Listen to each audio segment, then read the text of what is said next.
Happy Wednesday. My screen was all blurry for a second, so I wasn't sure if I was live. But if you're here, say hello. I'm pulling it up on my phone so I can see. And I'm taking a big chance by doing this right now because my daughter has already called me 3 times since I put her to bed. So there is a very good chance that I will get interrupted. But I'm going to give it a shot anyways because this has been on my heart to share. So if you join me, say hello so I know you're here. And if you catch the replay, hashtag replay. But last night I posted on my personal page. I really need to jazz up my background here. But last night I posted on my personal page that sharing stories is really important. Essentially, sharing your story can save someone's life, right? It really can. Because when we feel like we aren't alone and when we can relate to somebody maybe going through something, that relief to know you're not alone is really powerful. So sharing our stories can be like the catalyst for somebody else's healing, somebody else's um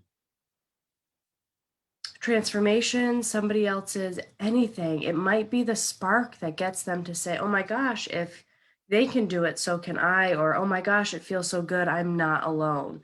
So this has been weighing on me to share because I think it's something that is definitely not talked about often enough. And there's this level of shame and secrecy around it. And I don't understand it. And I feel like the only way to change it is to be open and share our stories relating to it. And I'm a big storyteller. I like to share my experiences, and I know it helps to connect us. And I often encourage others to do the same. And I knew it was going to happen. My daughter's calling me, so hold on.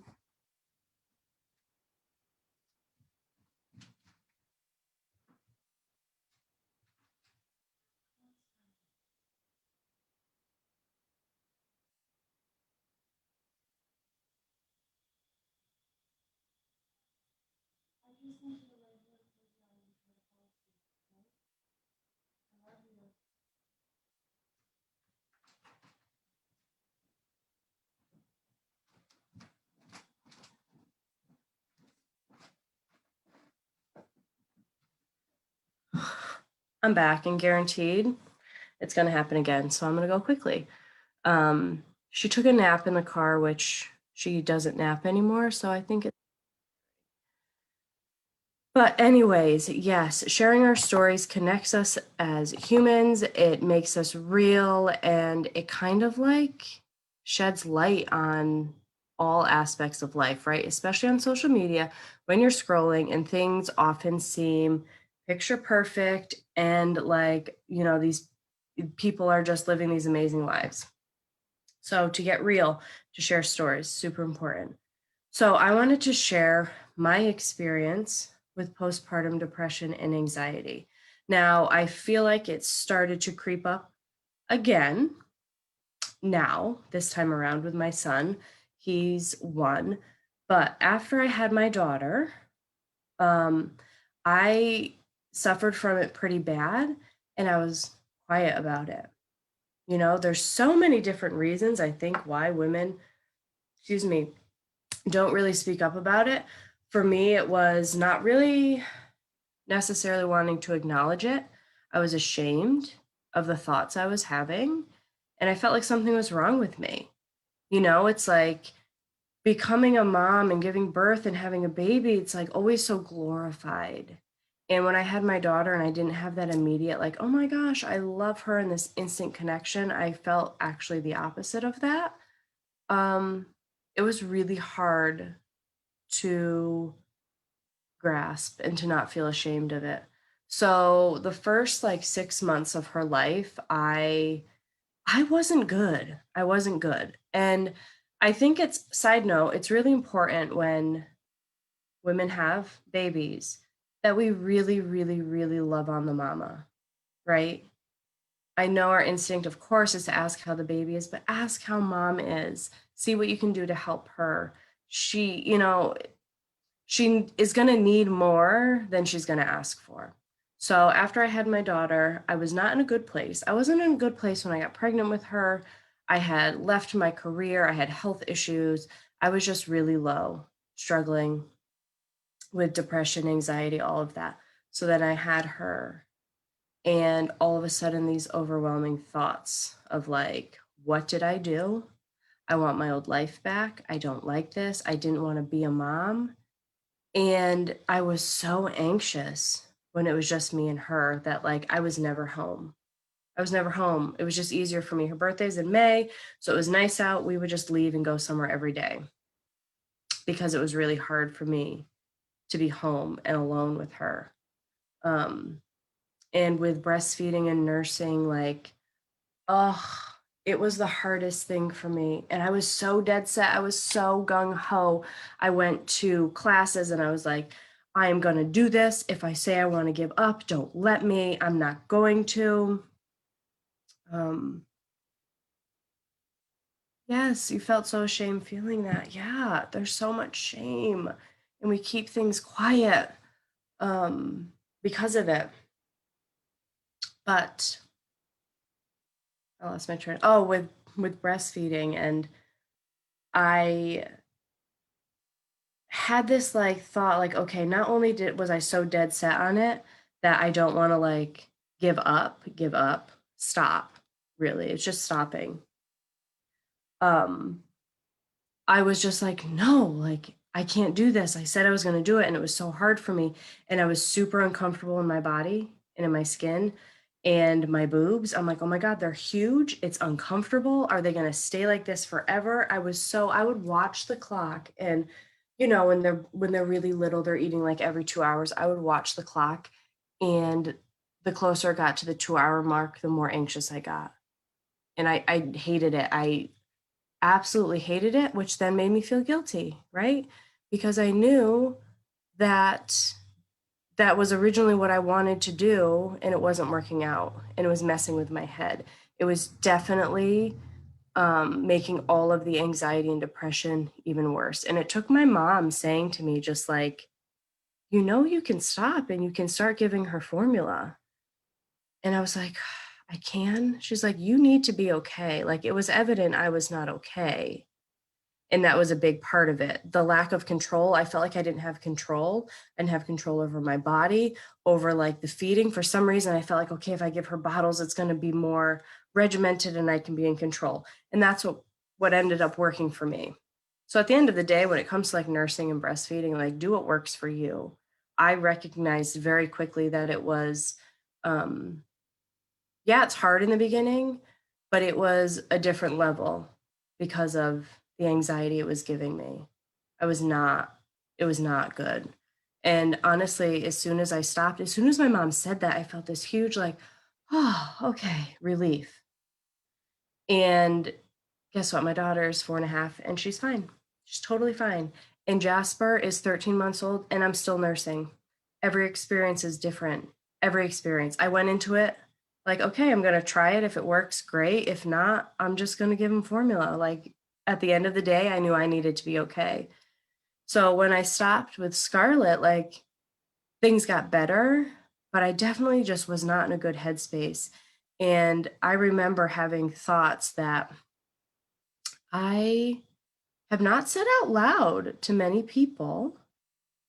Um, I feel like I may have in a conversation in here and a live I did, but there's a lot of shame attached to it, right? But I remember having thoughts, not that I was going to intentionally hurt her or myself, but I'd be driving and I'd think to myself, like, would it be the worst thing in the world if I just like didn't turn the steering wheel and we just drove off the road? And like these thoughts came in my head often.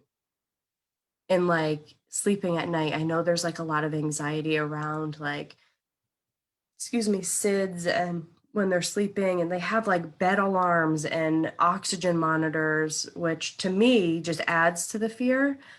But I also slept her on her belly. Yes, it goes against the rules, but she slept better. And I remember having the thoughts like, well, I mean, if something happened in the middle of the night, like, at least I'd get my old life back.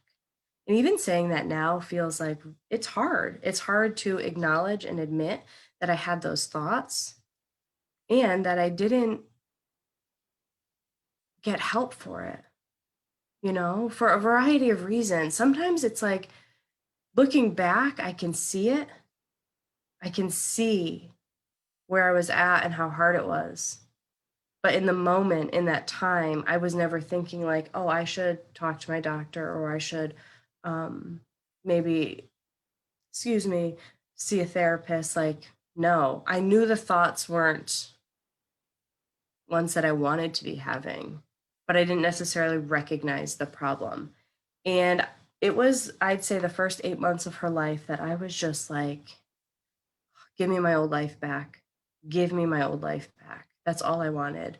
And then I'd have these thoughts that like made me felt so ashamed and so guilty. Like if she wasn't here, I'd have my whole old life back. And I finally went to my doctor when Scarlett was 1. I waited until she was 1, which this time around with Jasper, it started to creep up again since he's been 1.